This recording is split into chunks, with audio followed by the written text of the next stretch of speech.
Hey everyone, welcome back to the English Live podcast, your go-to English podcast for learning English and change your life.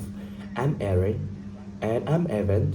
Whether you're on morning walk, stuck in traffic, or just winding down after a long day, thank you for the hidden play. Aaron, how your week been?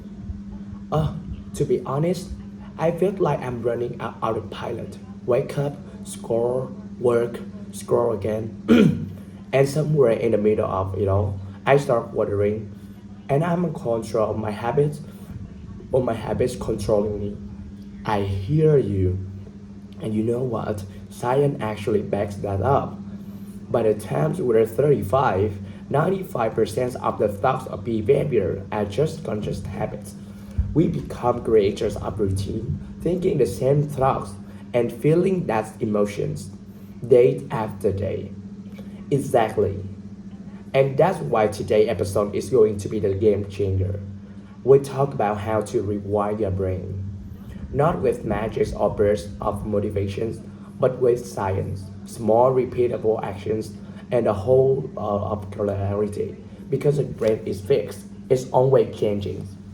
And the best part, you can direct that change. Whether you want to get rid of negative thoughts, build new habits, learn English faster, or simply feel better, you don't need to wait or crisis. You can start with rewiring right now. Another bonus.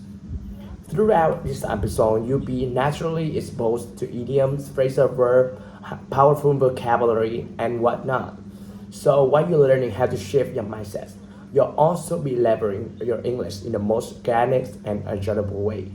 And hey, worry not.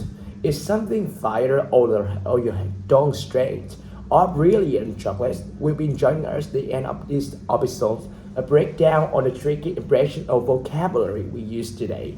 Plus, we create a free downloadable PDF with comprehension and grammar exercises, key takeaways, and reflection prompt, so you can log in everything you learn. So finding the link in the description below. So if you're ready to break free from mental autopilot and become an architect of your mind, stick around. This episode might just flip with the before. Let's get started. Because your brain is always changing. The real question is, are you in charge of a change? Alright, let's put the biggest myth right off the bat. You are not hardwired. Your brain is a right machine that's programmed at birth and locked in forever. Exactly. Think of your brain more like a living garden.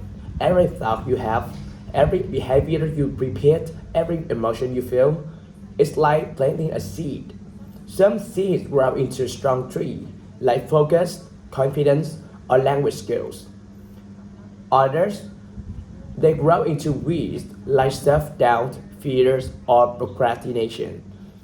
And this ability to change is backed by science. It's called neuroplasticity, which simply means your brain is always refreshing itself. Whether you realize it or not, your brain is adapting or rewiring every single day based on what you do, think, and feel. And that both exciting and little scary because you're not actively guiding that change, it's still happening, just not in your favor. You're either consistently building a better garden or letting a quick take over. So, the big takeaway here, you're not stuck, you're sculptable. And the more intentional you are with the thoughts and actions, the more powerful your transformation becomes. Beautifully said.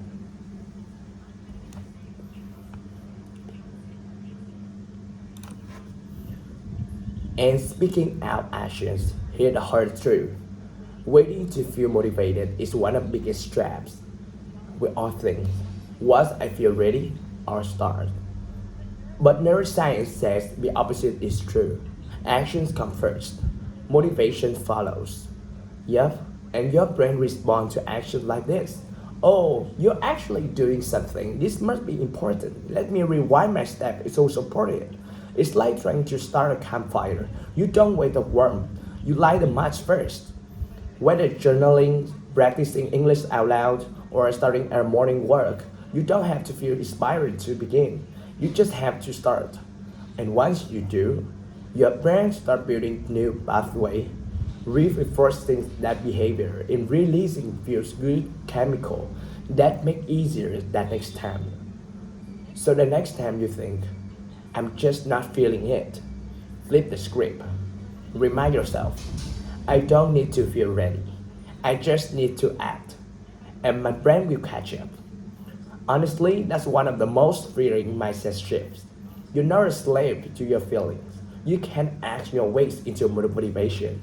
Every step forward is a signal to your brain that says, let's build this.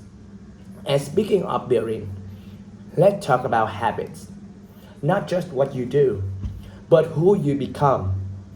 You probably heard the phrase, no red the fire together, wired together. That's not just clever saying, it's brain science. Every time you repeat something, whether it's brushing your teeth and doubting yourself, your brain makes it easier to do again. That's how habits form. Think of it like down train tracks. Every time you repeat a behavior, you strengthen that track.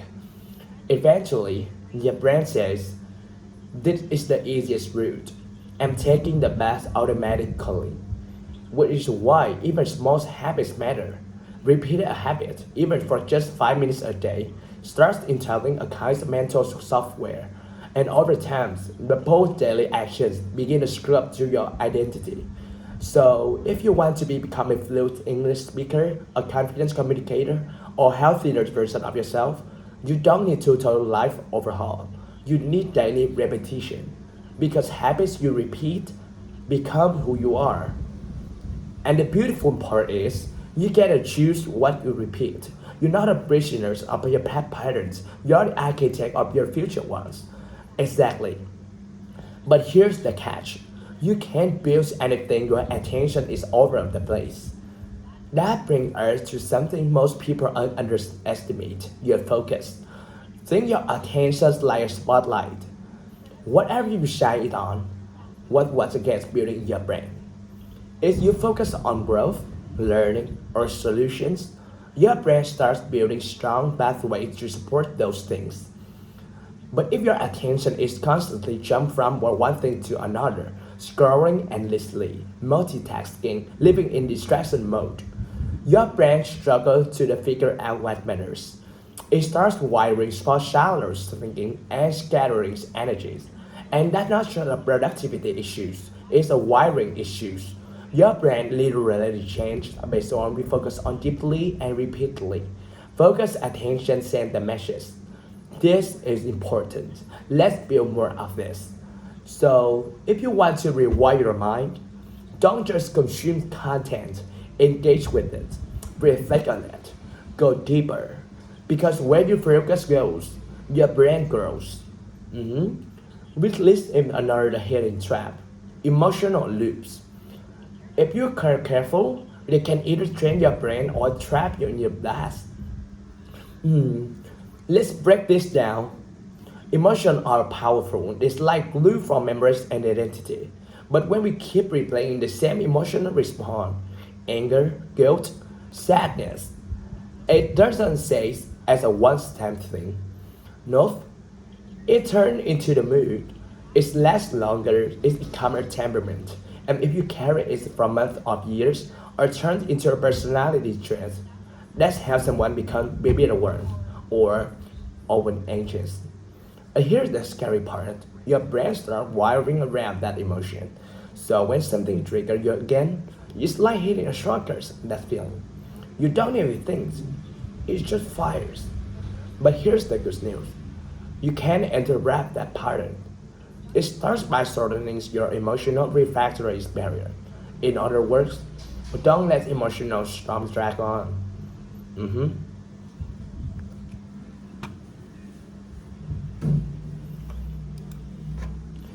Instead of stewing in it, pause, reflect, and redirect. Your emotional reaction doesn't have to become identity. Because remember, emotions train your brain just like habits do. And speaking of things that shape your brain, let's talk about stress.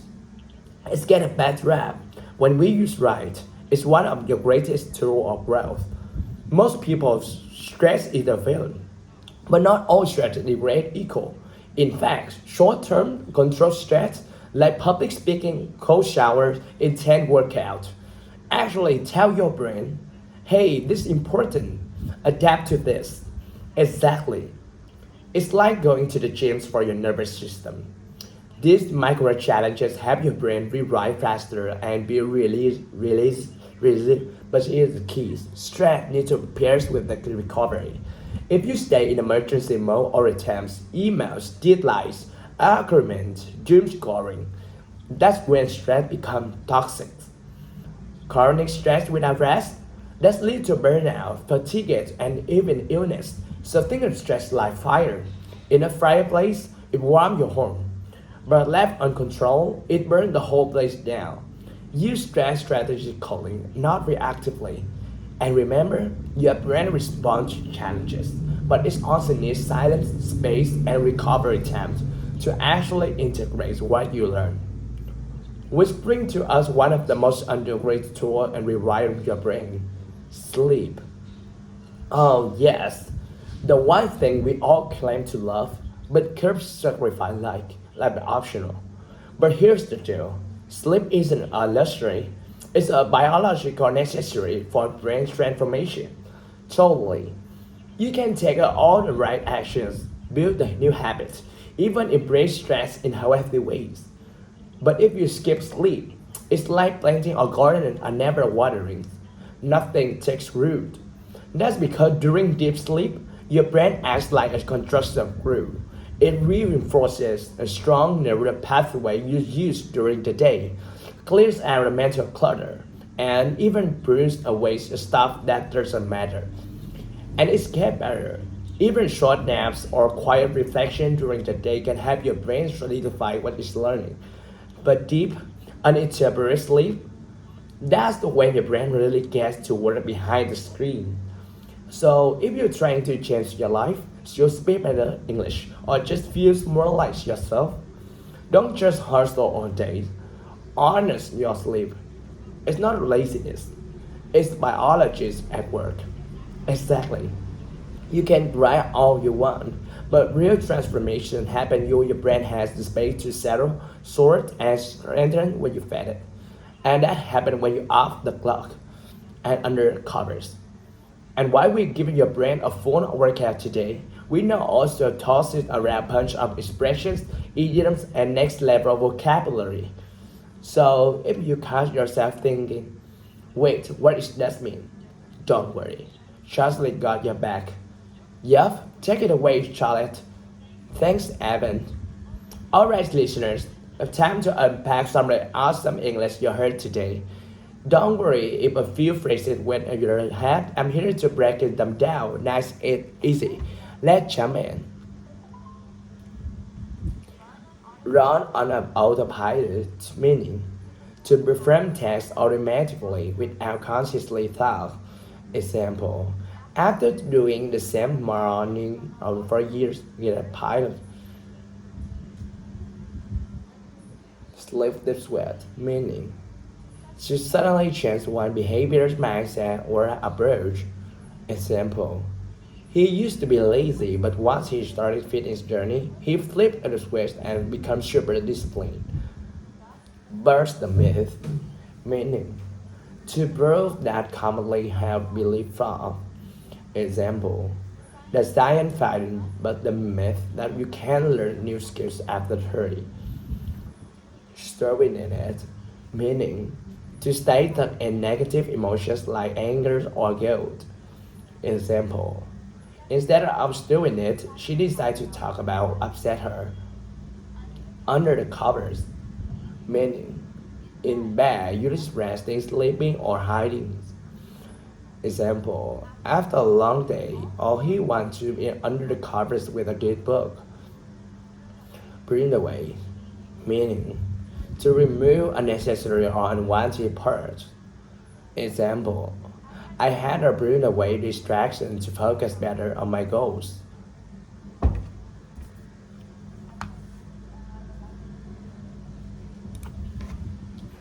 Lock in, meaning to secure something or commit it firmly.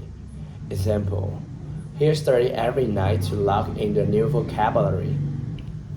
Catch up, meaning to reach the same level of progress as others. Example, she missed a few classes but quickly caught up by studying on the weekend. Neuroplasticity, meaning the brain's ability to reorganize, form new neural connections. Example, learning a new language in adulthood is possible because neuroplasticity. Refractory period, meaning the time needed to recover or reset before responding again. Example, after getting some bad news, he needs a refractory period to calm down before speaking. Intentional, meaning done on purpose, planned and deliberate. Example, she made an intentional choice to read more instead of scrolling on her phone. Underrated, meaning not appreciated and valued as much as deserves. Example, walking is one of the most underrated forms of exercise. Clutter, meaning a collection of unorganized, unnecessary, or distracting things. Example, I clear the clutter from my desk so I can cook more clearly. That's the breath. Try using a few things on your own conversation or writing. That's really help your English sound more natural and confident. See you next time. Now back to Erin and Evan. Thanks, Charlotte. That breakdown is super helpful. That's just the kind of clarity we all need when learning English. Absolutely. And to all our listeners, did this episode spark some in you? Don't just eat fake. Take all you learn, start small, and keep going. Because your brain is already changing. You just have to guide it. And remember, every time you repeat a habit, shift of thoughts, or practice English, you're not just learning a language, you rewire an identity. Make sure to grab the free PDF in the description to lock in today's learning. And if you learned this episode, don't forget to like, subscribe, and share the English Leap podcast with someone you need it. We got tons of exciting content coming your way. Until next time, stay intentional, stay curious, and keep building the mind voice of your brother. See you in the next episode.